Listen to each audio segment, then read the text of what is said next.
70년 전 영국군 650명이 한강가에서 멈춰 섰습니다. 임진강. 중국군 세계 사단이 밀려오고 있었죠. 그들은 알고 있었습니다. 여기서 물러서면 그 뒤에 나라가 무너진다는 것을요. 3일간의 전투. 생존자 39명. 영국은 그날 이름도 낯선 동방의 작은 나라를 위해 피를 흘렸습니다. 그리고 2026년 1월. 그 나라가 다시 영국 앞에 섰습니다. 하지만 이번엔 완전히 다른 모습으로. 알렉산더 드레이크, 전직 영국 해군 전략 분석관. 30년간 세계 안보를 분석해온 그는 브렉시트 이후 무너지는 조국을 지켜보고 있었습니다. 파운드 추락, 제조업 붕괴, 에너지 위기. 그런데 아무도 말하지 않는 진실이 하나 있었습니다. 해법이 이미 존재한다는 것. 그것도 70년 전 영국이 목숨 걸고 지켜줬던 바로 그 나라의 런던 시티 회의실. 드레이크가 한국가에 국기를 띄우는 순간 폭소가 터졌습니다. 농담이십니까? 아시아 중견국에 의존하자고요? 하지만 다음 슬라이드에서 웃음이 멈췄죠. 영국 해군 핵심 부품 78%. 원자력 발전 유일한 대안. 에너지 안보의 생명줄. 모두 그 나라와 연결돼 있었습니다. 우리가 피 흘려 지킨 나라가. 드레이크의 목소리가 떨렸습니다. 이제 우리 생존을 쥐고 있습니다. 폐허에서 일어선 나라. 영국의 희생을 잊지 않고 절박함을 국력으로 바꾼 나라. 70년 만의 반전. 역사는 돌고 돕니다. 그리고 때론 눈물이 날 만큼 아름다운 방식으로. 2시간째 회의가 이어지고 있었습니다. 그런데 답은 나오지 않았죠. 브렉시트 5년 차, 런던 시티 최고층. 창밖 템스강은 흐르는데 이 회의실 공기는 썩어가고 있었습니다. 파운드 약세 지속. 제조업 생산성 추락. 인플레이션 고착. 숫자는 절망적이었습니다. 그런데 영국 최고 엘리트들은 여전히 독일, 미국, 일본만 이야기하고 있었죠. 저는 그 순간 깨달았습니다. 이 사람들은 답을 찾는 게 아니라 책임을 회피하고 있다고요. 저는 알렉산더 드레이크입니다. 전직 영국 해군 전략 분석관, 현재 런던 정경대 교수죠. 총리실 비공식 자문위원으로 이 회의에 초청받았습니다. 그들이 듣고 싶지 않은 진실을 말하라고 부른 겁니다. 재무장관이 말했습니다. 미국과의 무역협정을 서둘러야 합니다. 국방장관이 덧붙였죠. 영연방 국가들과의 연대를 강화하면 되지 않습니까? 저는 침묵했습니다. 이 방에는 숫자를 보는 사람이 없었어요. 총리실 수석보좌관이 저를 쳐다봤습니다. 드레이크 교수, 의견이 있으십니까? 저는 천천히 고개를 들었죠. 질문 하나 드리겠습니다. 회의실이 조용해졌습니다. 영국 제조업을 단 일주일 만에 마비시킬 수 있는 나라가 어디입니까? 순간 침묵이 흘렀습니다. 그리고 누군가 웃었죠. 독일 아닙니까? 중국도 가능하죠. 미국이 공급망을 끊으면 곤란합니다. 웃음이 번졌습니다. 저는 침착하게 말했죠. 틀렸습니다. 회의실 공기가 미묘하게 변했습니다. 저는 노트북을 열었습니다. 화면을 프로젝터에 연결했죠. 흰 스크린에 한 장의 이미지가 떴습니다. 대한민국 국기였어요. 짧은 침묵. 그리고 폭소가 터졌습니다. 한국이요? 드레이크 교수, 농담하십니까? 케이팝 말씀하시는 겁니까? 그날 회의실에서 영국은 웃고 있었고 저는 계산하고 있었습니다. 아닙니다. 저는 단호하게 말했죠. 한국은 이미 영국 해군의 심장부에 들어와 있습니다. 웃음이 멈췄습니다. 저는 화면을 바꿨죠. HMS 퀸 엘리자베스 항공모함 사진이 떴습니다. 영국 해군의 자존심. 6만 5천 톤급 최신의 항공모함. 왕립해군의 상징이죠. 여러분은 이 함정을 자랑스러워하십니까? 저는 말을 이었습니다. 그런데 이 항모의 핵심 부품 공급망을 아십니까? 국방장관이 앞으로 몸을 기울였죠. 저는 다음 슬라이드를 넘겼습니다. 엔진 추진 시스템, 레이더 전자장비, 통신장비 핵심 부속. 저는 하나씩 짚었습니다. 이 모든 것의 상당 부분이 한국 기업에서 공급되고 있습니다. 회의실이 조용해졌어요. 얼마나 됩니까? 저는 대답하지 않았습니다. 아직 그 숫자를 공개할 타이밍이 아니었으니까요. 대체 공급처가 있습니까? 저는 고개를 저었죠. 없습니다. 질문이 쏟아지기 시작했습니다. 왜 이런 구조가 된 겁니까? 언제부터였습니까? 저는 답했습니다. 조선 기술 격차 때문입니다. 브렉시트 이전부터였죠. 국방장관이 얼굴을 굳혔습니다. 그럼 우리 해군이 한국에 의존하고 있다는 말입니까? 저는 정확하게 답했죠. 의존이 아닙니다. 구조적으로 연결돼 있습니다. 한국이라는 단어가 이토록 불편한 공기가 될 줄은 몰랐습니다. 총리실 수석보좌관이 천천히 물었습니다. 만약 공급이 끊긴다면 어떻게 됩니까? 저는 잠시 침묵했죠. 항공모함은 떠있는 금속 덩어리가 됩니다. 회의실에 무거운 침묵이 흘렀습니다. 과장 아닙니까? 저는 고개를 저었습니다. 시뮬레이션 결과입니다. 국가는 감정으로 유지되지만 무너질 때는 숫자로 무너집니다. 저는 화면을 껐습니다. 여러분이 웃는 동안 한국은 준비하고 있었습니다. 아무도 대꾸하지 않았죠. 저는 자리에서 일어났습니다. 회의실을 나서며 저는 생각했습니다. 그때는 아무도 몰랐어요. 이미 늦었다는 사실을요. 회의실 공기가 눈에 띄게 무거워졌습니다. 문제는 이게 시작에 불과하다는 점이었습니다. 다음 날 다시 소집됐습니다. 같은 회의실. 하지만 분위기가 완전히 달랐죠. 전날의 웃음은 사라졌습니다. 대신 날카로운 질문만 남아 있었어요. 국방장관이 먼저 입을 열었습니다. 정확한 수치를 보여주십시오. 저는 노트북을 열었죠. 화면에 영국 해군 함정 부품 공급망 지도가 떴습니다. 파란색으로 표시된 부분이 한국 기업 공급 부품이었죠. 화면 대부분이 파란색이었습니다. 회의실이 조용해졌어요. 재무장관이 앞으로 몸을 기울였습니다. 이게 전부입니까? 저는 고개를 끄덕였죠. HMS 퀸 엘리자베스 항공모함 기준입니다. 저는 다음 슬라이드를 넘겼습니다. 핵심 부품 78%. 숫자는 변명하지 않습니다. 한 참모가 손으로 얼굴을 감쌌습니다. 다른 참모는 펜을 떨어뜨렸죠. 저는 계속 설명했습니다.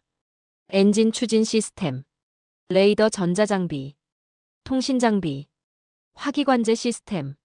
저는 하나씩 짚어나갔죠. 모두 한국 기업에서 공급받고 있습니다. 국방장관이 끼어들었습니다.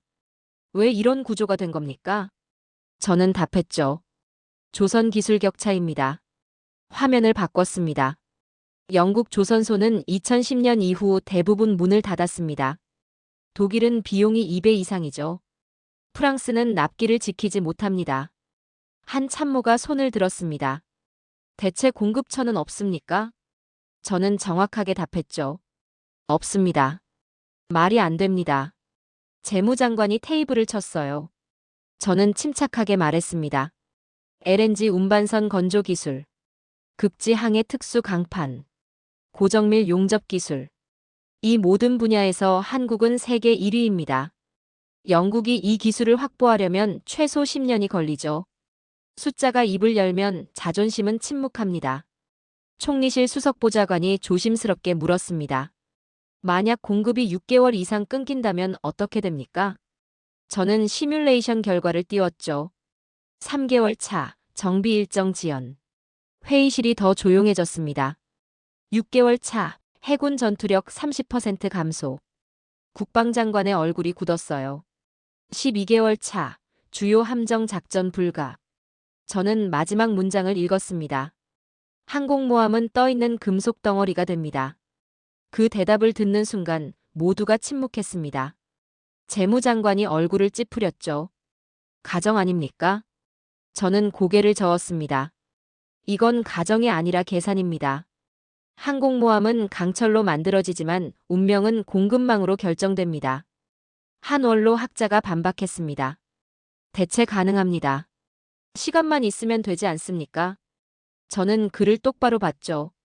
대체 가능하다는 말은 아직 분석하지 않았다는 뜻입니다. 그는 입을 다물었어요. 국방장관이 천천히 물었습니다. 그럼 우리 해군이 한국에 의존하고 있다는 말입니까? 저는 잠시 침묵했습니다. 회의실 모든 시선이 저에게 쏠렸죠. 저는 천천히 대답했습니다. 의존입니다.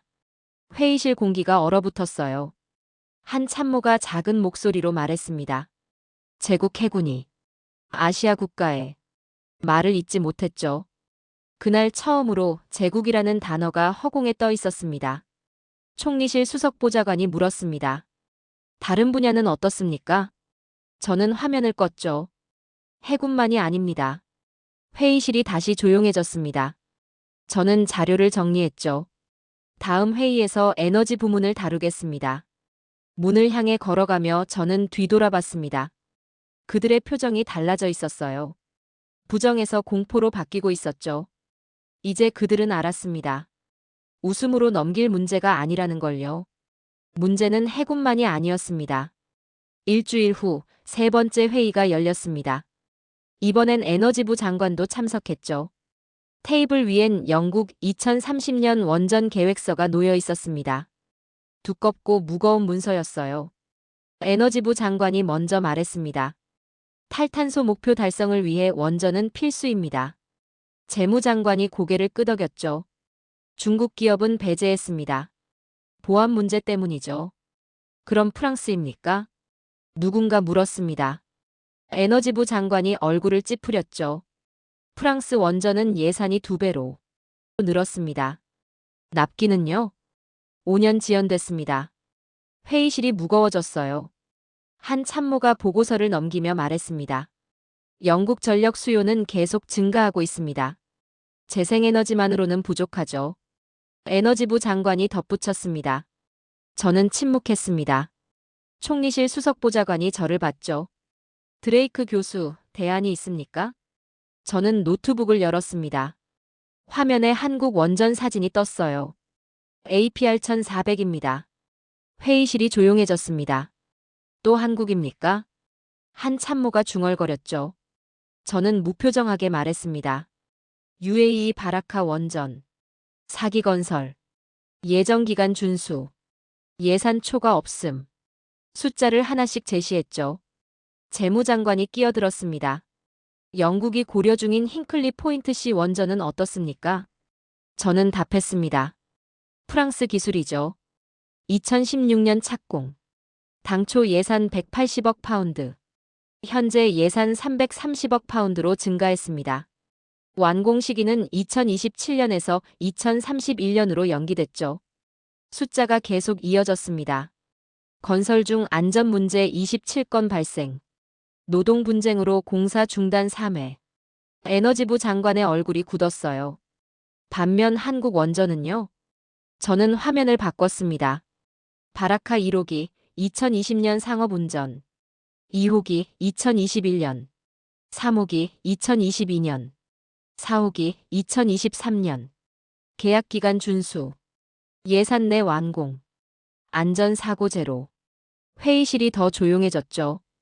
한 원로 학자가 반박했습니다. 기술 신뢰성은 어떻습니까? 저는 그를 똑바로 봤습니다. 한국 원전 가동률 95% 이상. 세계 최고 수준이죠. 프랑스 원전 가동률은요? 학자가 물었습니다. 60% 수준입니다. 저는 답했죠. 학자는 입을 다물었습니다. 이건 경제가 아닙니다. 저는 단호하게 말했습니다. 에너지는 협상의 대상이 아닙니다. 생존의 조건이죠. 재무장관이 조심스럽게 물었습니다. 만약 원전 건설이 지연된다면 어떻게 됩니까? 저는 시뮬레이션 결과를 띄웠죠. 2030년 탈탄소 목표 달성 불가능. 전력 공급 부족 발생. 산업 경쟁력 급락. 기업 이탈 가속화. 회의실이 침묵했습니다. 저는 마지막 문장을 읽었죠. 최악의 경우 대규모 정전 사태 발생 가능합니다. 선택지는 하나뿐이었습니다. 국방장관이 낮은 목소리로 물었습니다. 그럼 에너지까지 한국에 달렸다는 말입니까? 저는 잠시 침묵했죠. 회의실 모든 시선이 저에게 쏠렸습니다. 저는 천천히 답했습니다. 영국의 안보는 바다에서도 땅에서도 이미 한국과 연결돼 있습니다. 회의실 공기가 무거웠어요. 아무도 예상하지 못한 이름이었습니다. 총리실 수석보좌관이 물었죠. 다른 선택지는 정말 없습니까? 저는 고개를 저었습니다. 중국은 보안 문제, 프랑스는 비용과 일정, 미국은 원전 건설 경험 부족, 일본은 후쿠시마 이후 신뢰도 하락. 한국만이 검증된 실적을 가지고 있습니다. 원전은 기술이 아니라 국가의 신뢰 문제입니다. 한 참모가 작은 목소리로 물었죠. 우리가 한국 없이는 움직일 수 없다는 겁니까? 저는 정확하게 답했습니다. 해군 핵심 부품 78%, 원전 건설 유일 대안. 우리는 이미 얽혀 있었습니다.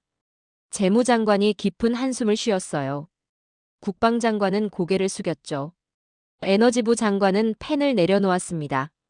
저는 자료를 정리했죠. 한국은 기다리지 않았습니다. 준비하고 있었을 뿐이죠. 회의실을 나서며 저는 생각했습니다. 이제 질문은 하나였어요. 인정할 것인가, 외면할 것인가. 문을 닫는 순간 뒤에서 누군가 말했습니다. 이제 선택의 문제가 아닙니다. 저는 고개를 끄덕였죠. 맞는 말이었습니다.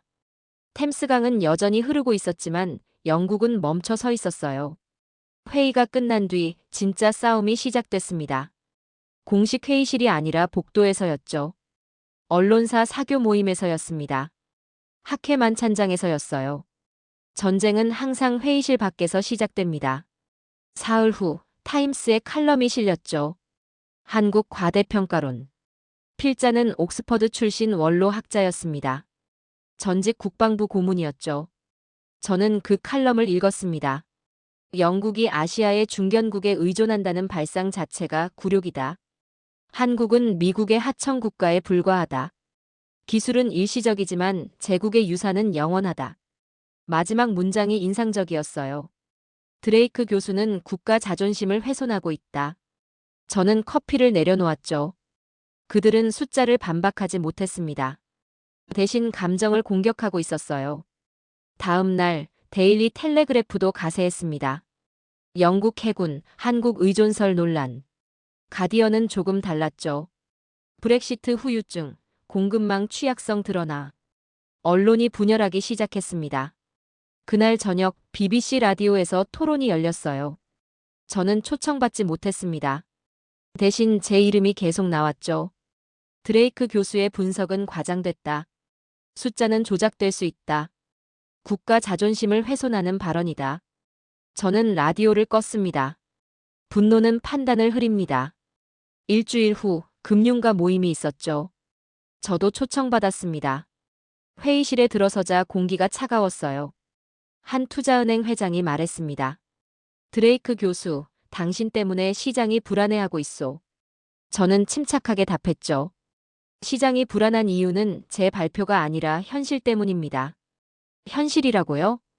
그가 비웃었습니다. 한국이 영국을 좌지우지한다는 게 현실입니까? 저는 고개를 끄덕였죠.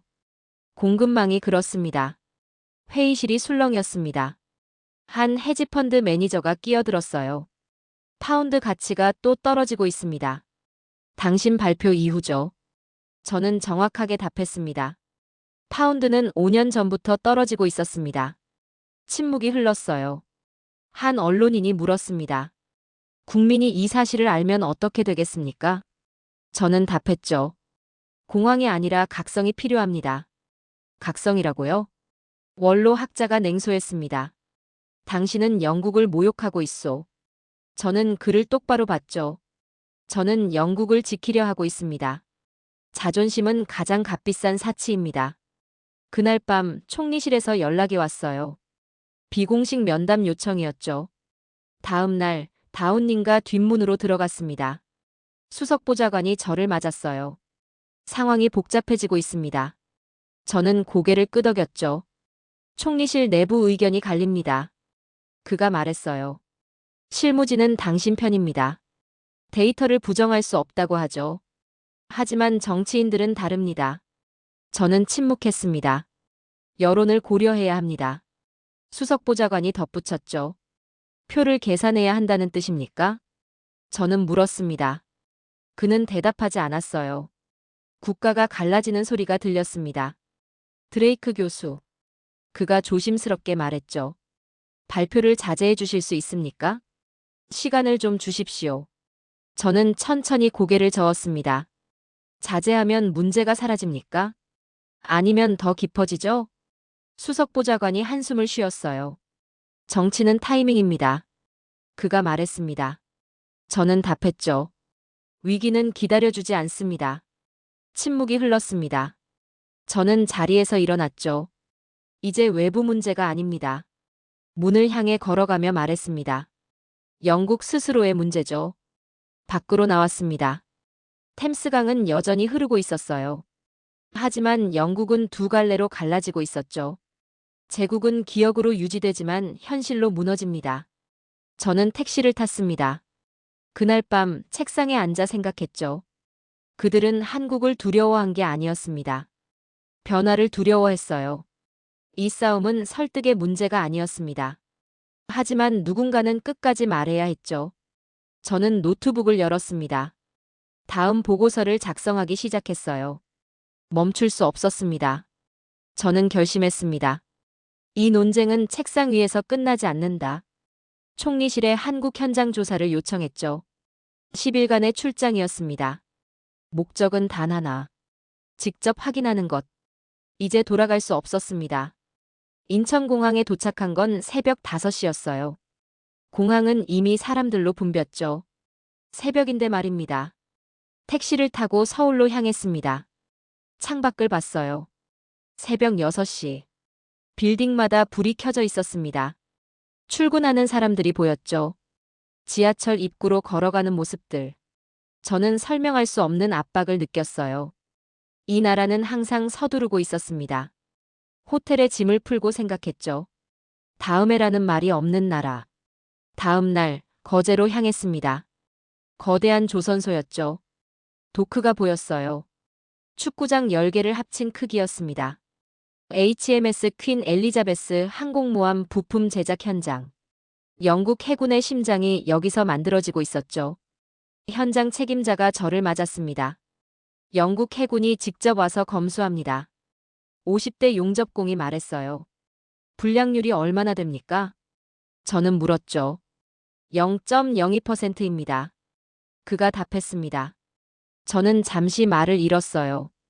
영국 기준은 0.5%였습니다. 어떻게 가능합니까? 검수를 25번 합니다. 그가 담담하게 말했죠. 저는 용접 라인을 따라 걸었습니다. 한 젊은 기술자가 작업 중이었어요.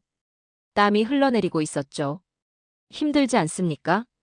저는 물었습니다. 그는 고개를 저었어요. 아버지가 독일 탄광에서 일하셨습니다. 그가 말했죠. 그 돈으로 제가 기술을 배웠습니다. 지금은 제가 영국 배를 만들죠.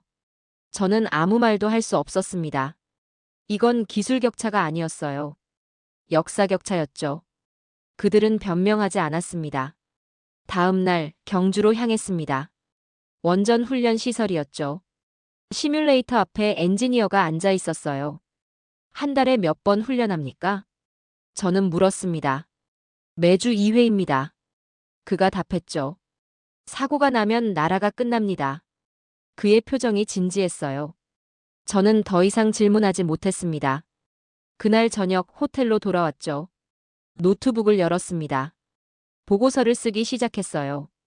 하지만 손이 멈췄습니다. 숫자로는 설명할 수 없는 무언가가 있었죠. 절박함. 그것이 이 나라를 움직이는 엔진이었습니다. 다음 날 서울의 한 기업을 방문했어요. 반도체 장비 제조사였죠. 회의실에 들어섰습니다. 벽에 문구가 붙어 있었어요. 실패는 선택지가 아니다. 저는 그 문구를 오래 봤습니다. CEO가 말했죠. 우리는 성공을 기대하지 않습니다. 실패를 허용하지 않을 뿐이죠. 저는 고개를 끄덕였습니다. 기술은 사람을 닳습니다. 마지막 날 다시 인천공항으로 향했어요. 택시 안에서 생각했습니다. 저는 보고서를 쓰러 왔죠. 하지만 진실을 보고 돌아갑니다. 한국은 준비돼 있었습니다. 질문은 이제 하나였어요. 영국은 준비돼 있는가? 비행기에 올랐습니다. 창밖으로 서울이 보였죠. 불이 켜진 빌딩들, 움직이는 사람들. 이 나라에는 멈춤이 없었어요. 런던으로 돌아가는 11시간 동안 저는 보고서를 썼습니다. 하지만 가장 중요한 한 문장은 쓸 수 없었죠. 한국을 이해하려면 숫자가 아니라 사람을 봐야 한다. 히드로 공항에 도착했습니다. 영국은 여전히 같은 자리에 있었어요. 하지만 저는 변했습니다. 이제 확신이 있었죠. 한국은 선택이 아니라 필수라고요.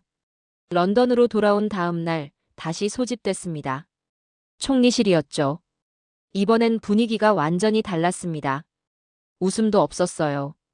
조롱도 없었죠. 회의실에 들어서자 총리가 직접 앉아 있었습니다. 국방장관, 재무장관, 외무장관 모두 참석했죠. 총리가 먼저 말했습니다. 드레이크 교수, 한국 출장 보고를 듣겠습니다. 저는 노트북을 열었죠. 한국은 준비돼 있습니다. 짧게 말했습니다. 기술력은요? 국방장관이 물었어요. 검증됐습니다. 신뢰성은요? 불량률 0.02%입니다. 회의실이 조용해졌죠. 재무장관이 물었습니다. 그럼 우리는 어떻게 해야 합니까? 저는 대답하려 했어요. 그때 총리실 수석보좌관이 끼어들었습니다. 그 전에 보고 드릴 사항이 있습니다. 분위기가 바뀌었죠. 중국에서 제안이 들어왔습니다. 회의실이 긴장했어요. 한국에 대한 제안입니까? 외무장관이 물었죠. 수석보좌관이 고개를 끄덕였습니다. 거액 투자죠. 반도체, 조선, 에너지전 분야, 경제블록 제안도 포함됐습니다. 저는 침묵했어요. 조건은 무엇입니까? 총리가 물었습니다. 서방과의 거리 조정. 수석보좌관이 답했죠. 회의실에 무거운 침묵이 흘렀습니다. 이제 시간이 없습니다. 재무장관이 조심스럽게 말했어요. 한국이 받아들일 가능성은 얼마나 됩니까? 수석보좌관이 답했습니다. 정보기관 분석으로는 낮습니다. 하지만 제로는 아니죠. 국방장관이 테이블을 쳤어요. 그럼 우리가 망설이는 동안 한국이 중국 쪽으로 갈 수도 있다는 말입니까? 아무도 대답하지 않았습니다. 아무 말도 하지 않는 것이 대답이었어요. 저는 천천히 입을 열었죠. 외교는 우정이 아니라 타이밍입니다. 모두가 저를 봤습니다. 한국은 기다려주지 않습니다. 외무장관이 물었어요. 그럼 우리는 어떻게 해야 합니까? 저는 가방에서 자료를 꺼냈습니다. 오래된 문서였죠. 한국전 참전 기록입니다. 회의실이 조용해졌습니다. 저는 자료를 펼쳤어요.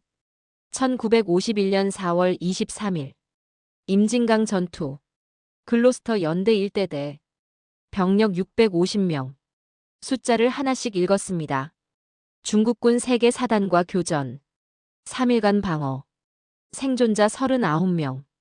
회의실이 숨을 죽였죠. 영국군은 그곳에서 피를 흘렸습니다. 저는 말을 이었어요. 한국을 위해서였죠.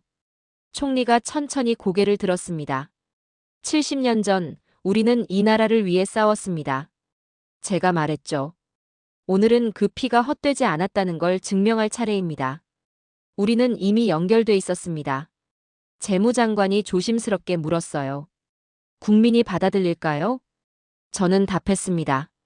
국민은 거짓을 싫어합니다. 하지만 진실은 받아들이죠. 외무장관이 말했습니다. 야당이 반발할 겁니다. 제국의 굴욕이라고 할 거예요. 저는 고개를 저었죠. 굴욕이 아니라 책임입니다. 국방장관이 물었습니다. 만약 우리가 결정을 미룬다면 어떻게 됩니까? 저는 정확하게 답했죠. 중국은 기다리지 않습니다. 한국도 기다리지 않아요. 우리가 망설이는 동안 세계는 움직입니다. 이건 마지막 경고였습니다. 총리가 긴 침묵 끝에 말했어요. 선택지는 무엇입니까? 저는 답했습니다. 자존심을 선택할 것인가? 생존을 선택할 것인가? 회의실이 완전히 조용해졌죠. 총리가 창밖을 봤습니다. 템스강이 흐르고 있었죠. 얼마나 시간이 있습니까? 총리가 물었어요. 저는 답했습니다. 이미 늦었습니다. 하지만 아직 끝나지는 않았죠. 총리가 고개를 끄덕였습니다. 다음 회의를 준비하십시오. 강요 전원 참석입니다. 저는 자리에서 일어났죠. 회의실을 나서며 생각했습니다. 이제 영국은 선택해야 했어요. 과거를 붙잡을 것인가? 미래를 선택할 것인가? 이 선택은 되돌릴 수 없습니다. 복도를 걸으며 저는 임진강 전투 기록을 다시 봤어요. 650명 중 39명. 그들은 한국을 위해 싸웠습니다. 70년이 지난 지금 한국이 준비된 힘으로 영국 앞에 서 있었죠. 역사는 순환합니다. 문제는 영국이 그 순환을 받아들일 준비가 됐느냐는 것이었어요. 저는 엘리베이터에 올랐습니다. 다음 회의가 마지막이 될 겁니다. 그리고 그 회의에서 영국의 방향이 결정될 거예요. 일주일 후 다운링가 10번지에서 최종 회의가 열렸습니다. 총리, 재무장관, 국방장관, 에너지장관. 핵심 강요 전원이 참석했죠. 테이블 위에는 세 가지 선택지만 남아 있었어요. 과거, 중립, 한국. 회의실 공기가 무거웠습니다. 이제 물러설 곳이 없었어요. 총리가 입을 열었습니다. 오늘 결정합니다. 짧은 말이었죠. 재무장관이 먼저 말했습니다. 미국과의 협력을 강화하는 방안을 검토했습니다. 가능합니까? 총리가 물었죠.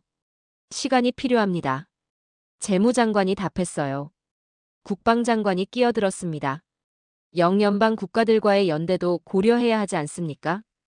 효과가 있습니까? 단기적으로는 부족하죠. 침묵이 흘렀습니다. 그때 한 원로 정치인이 발언권을 요청했어요. 전직 국방장관이었죠. 말씀드리겠습니다. 그가 천천히 일어섰습니다. 영국이 한국의 고개를 숙인다면 그것은 제국의 종말입니다. 회의실이 얼어붙었어요. 그 말이 가장 위험했습니다. 우리는 대영 제국입니다. 그가 목소리를 높였죠. 아시아의 중견국에 의존한다는 것은 굴욕이죠. 몇몇 참석자가 고개를 끄덕였어요. 저는 그 말이 틀렸다는 걸 알았습니다. 하지만 그 말이 대중에게 먹힌다는 것도 알고 있었죠. 저는 침묵했습니다. 분노는 판단을 흐립니다. 총리가 저를 봤어요. 드레이크 교수, 의견을 듣겠습니다. 저는 천천히 일어섰죠. 회의실 모든 시선이 저에게 쏠렸습니다. 저는 원로 정치인을 똑바로 봤어요. 제국은 이미 끝났습니다. 그 한 문장이 공기를 갈랐습니다. 다만 국가는 아직 살아있죠. 회의실이 완전히 정적에 잠겼어요. 원로 정치인의 얼굴이 붉어졌습니다. 무슨 말씀입니까? 저는 침착하게 답했죠. 브렉시트 이후 파운드 가치 22% 하락. 제조업 생산성 15년 연속 역성장. 해군 핵심 부품 78% 한국 의존. 원전 건설 대한항국분. 숫자를 나열했습니다. 이것이 현실입니다. 제국은 추억으로 살지만 국가는 선택으로 살아남습니다. 재무장관이 조용히 고개를 끄덕였죠. 저는 가방에서 자료를 꺼냈습니다. 1951년 4월 23일. 임진강 전투. 다시 그 이야기를 꺼냈어요. 글로스터 연대 일대대 650명. 중국군 3개 사단과 싸웠습니다. 생존자 39명. 회의실이 숨을 죽였죠. 70년 전 우리는 이 나라를 위해 피를 흘렸습니다. 저는 말을 이었어요. 오늘은 그 피가 헛되지 않았다는 걸 증명할 차례죠. 우리는 이미 전우였습니다. 한국과 협력하는 것은 굴욕이 아닙니다. 저는 천천히 말했죠. 책임입니다. 원로 정치인이 입을 열려 했어요. 하지만 말이 나오지 않았죠. 총리가 긴 침묵 끝에 말했습니다. 우리는 고개를 숙이는 게 아닙니다. 회의실이 조용해졌어요. 현실을 보는 겁니다. 총리가 테이블을 천천히 둘러봤죠. 한국과 특별 전략 파트너십을 추진하겠습니다. 그 순간 영국의 방향이 바뀌었습니다. 마침내 방향이 정해졌어요. 재무장관이 먼저 고개를 끄덕였습니다. 국방장관도 따라했죠. 에너지장관이 말했습니다. 원전 협력부터 시작하겠습니다. 외무장관이 덧붙였죠. 한국 정부와 접촉을 시작하겠습니다. 결정은 빨랐어요. 일단 방향이 정해지자 모든 게 움직이기 시작했죠. 원로 정치인은 침묵했습니다. 더 이상 할 말이 없었어요. 회의가 끝나고 총리실 수석보좌관이 저에게 다가왔습니다. 국민을 어떻게 설득하시겠습니까? 저는 답했죠. 진실로 설득하겠습니다. 그날 영국은 미래를 선택했습니다. 회의실을 나서며 저는 창밖을 봤어요. 템스강은 여전히 흐르고 있었습니다. 하지만 이제 영국도 흐르기 시작했죠. 제국의 자존심이 내려앉은 날. 그러나 국가의 미래가 시작된 날이기도 했어요. 저는 택시를 탔습니다. 오랜만에 편안한 마음이었죠. 싸움이 끝난 게 아니었습니다. 하지만 방향은 정해졌어요. 그것만으로도 충분했습니다. 결정이 발표된 다음 날, 영국이 움직이기 시작했습니다. 타임스 일면 헤드라인. 영국 마이너스 한국 특별 전략 파트너십 체결. 전날까지만 해도 굴욕이라 쓰던 언론이었죠. 이제는 현실적 선택이라 썼습니다. 바람의 방향이 바뀌었어요. 가디언은 더 직접적이었습니다. 브렉시트 이후 첫 번째 정직한 결정. BBC는 특집 방송을 편성했죠. 한국, 영국이 다시 보는 파트너. 저는 그 변화를 지켜봤습니다. 여론조사 결과가 나왔어요. 18세에서 35세 사이 72% 지지. 젊은 세대는 압도적으로 찬성했죠. 현실을 인정한 용기 있는 결정. 한 대학생이 인터뷰에서 말했습니다. 60대 이상은 의견이 갈렸어요. 하지만 반대보다 찬성이 많았죠. 제국의 시대는 끝났다. 한 참전 용사가 말했습니다. 이제 살아남을 방법을 찾아야 하지 않겠소. 일주일 후 옥스퍼드에서 공개 포럼이 열렸죠. 저도 초청받았습니다. 대강당은 사람들로 가득 찼어요. 첫 질문이 날아왔습니다. 한국이 그렇게 중요합니까? 한 학생이 물었죠. 저는 차트 대신 질문을 던졌습니다. 그럼 왜 우리는 이미 그들에게 의존하고 있습니까? 강당이 조용해졌어요. 해군 핵심 부품 78%. 원전 건설 유일 대안. 이것은 선택의 문제가 아닙니다. 현실의 문제죠. 더 이상 숨길 수 없었습니다. 그때 한 노인이 손을 들었어요. 80대쯤 돼 보였죠. 말씀하시죠. 저는 말했습니다. 노인이 천천히 일어섰어요. 저는 글로스터 연대 소속이었습니다. 강당이 숨을 죽였습니다. 1951년 임진강에서 싸웠죠. 노인의 목소리가 떨렸어요. 650명 중 39명이 살아남았습니다. 저는 그 39명 중 한 명이죠. 객석이 완전히 침묵했습니다. 우리가 지킨 나라가 이렇게 컸습니다. 노인이 말했어요. 부끄러운 일이 아닙니다. 자랑스러운 일이죠. 역사는 살아있었습니다. 강당에서 박수가 터져나왔어요. 저는 그 순간을 잊을 수 없습니다. 다음 날 BBC 생방송에 출연했죠. 전국에 생중계됐습니다. 앵커가 물었어요. 일각에서는 여전히 굴욕이라 말합니다. 저는 침착하게 답했습니다. 한국은 적이 아니라 전우이자 파트너입니다.